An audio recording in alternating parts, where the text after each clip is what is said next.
Hi friends, welcome back to my channel. ഇന്ന് നമുക്ക് സവാളയൊന്നും വഴറ്റാതെ എളുപ്പത്തിൽ നല്ല രുചിയോട് കൂടിയ ഒരു ചിക്കൻ കറി ഉണ്ടാക്കുന്നത് എങ്ങനെയാണെന്ന് നോക്കിയാലോ. അപ്പോൾ ഇതുണ്ടാക്കാൻ ഞാൻ എടുത്തിരിക്കുന്ന സാധനങ്ങൾ എന്തൊക്കെയാണെന്ന് നോക്കിയാലോ. 2 സവാള, 2 ചെറിയ തക്കാളി, വലുതാണെങ്കിൽ 1 മതി, പിന്നെ 2 പച്ചമുളക്, ഇഞ്ചി, വെളുത്തുള്ളി, കറിവേപ്പില, കുരുമുളക്, പിന്നെ 1 കിലോ ചിക്കൻ നല്ലതുപോലെ കഴുകി വൃത്തിയാക്കി വെച്ചിരിക്കുന്നതാണ്.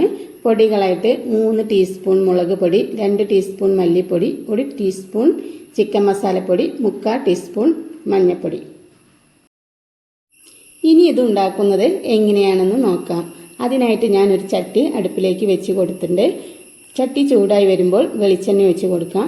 വെളിച്ചെണ്ണ നല്ലതുപോലെ ചൂടായി വരുമ്പോൾ നമ്മൾ നേരത്തെ എടുത്തു വെച്ചിരിക്കുന്ന മസാലപ്പൊടികളില്ലേ, അത് ഇതിലേക്ക് ഇട്ട് കൊടുക്കാം. എന്നിട്ട് കരിഞ്ഞു പോവാതെ പൊടികളെല്ലാം നല്ലതുപോലെ ഒന്ന് ഇളക്കി യോജിപ്പിച്ച് മൂപ്പിച്ചെടുക്കാം. ഇനി ഒരു മൺചട്ടിയിലേക്ക് നമ്മൾ നേരത്തെ കഴുകി വൃത്തിയാക്കി വെച്ചിരിക്കുന്ന ചിക്കനില്ലേ, അതിട്ട് കൊടുക്കാം. അതോടൊപ്പം അരിഞ്ഞു വെച്ചിരിക്കുന്ന 2 സവാള ചേർത്ത് കൊടുക്കാം. പിന്നെ ചതച്ച് വെച്ചിരിക്കുന്ന ഇഞ്ചി, വെളുത്തുള്ളി, 2 പച്ചമുളക് നീളത്തിൽ കീറിയത്, തക്കാളി അരിഞ്ഞത്, പിന്നെ കുരുമുളകും. അതോടൊപ്പം ഒരു 1/4 ടീസ്പൂൺ ഗരം മസാലപ്പൊടി ചേർത്ത് കൊടുക്കാം. പിന്നെ 1/4 ടീസ്പൂൺ പെരിഞ്ജീരകപ്പൊടിയും, ആവശ്യത്തിന് ഉപ്പും ചേർത്ത് കൊടുക്കാം. പിന്നെ നമ്മൾ നേരത്തെ മൂപ്പിച്ച് വെച്ചിരിക്കുന്ന മസാലപ്പൊടി ഇല്ലേ, അതൊക്കെ അതിലേക്ക് ചേർത്ത് കൊടുത്ത് നല്ലതുപോലെ കൈകൊണ്ട് യോജിപ്പിച്ചെടുക്കാം. കുറച്ച് നേരം കുഴയ്ക്കണം കേട്ടോ, എന്നാലേ നമ്മുടെ ചിക്കനിലേക്കൊക്കെ മസാല നല്ലതുപോലെ പിടിക്കുകയുള്ളൂ. അതിനുശേഷം ചിക്കനിലേക്ക് മസാല പിടിക്കുന്നതിന് വേണ്ടി ഒരു 20 മിനിറ്റ് അടച്ചു വെച്ച് റെസ്റ്റ് ചെയ്യാൻ വെക്കാം.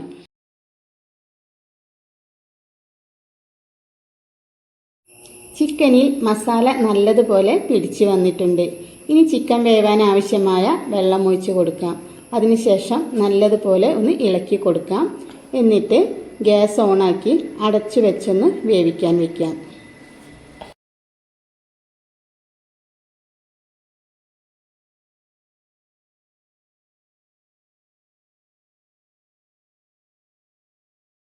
നമ്മുടെ ചിക്കൻ വെന്ത് വന്നിട്ടുണ്ടോ എന്ന് നോക്കാം കേട്ടോ. അപ്പം നമ്മുടെ ചിക്കൻ നല്ലതുപോലെ വെന്ത് വന്നിട്ടുണ്ട്. ഞാൻ ഇടയ്ക്കൊന്ന് ഇളക്കി കൊടുത്തിട്ടുണ്ടായിരുന്നേ.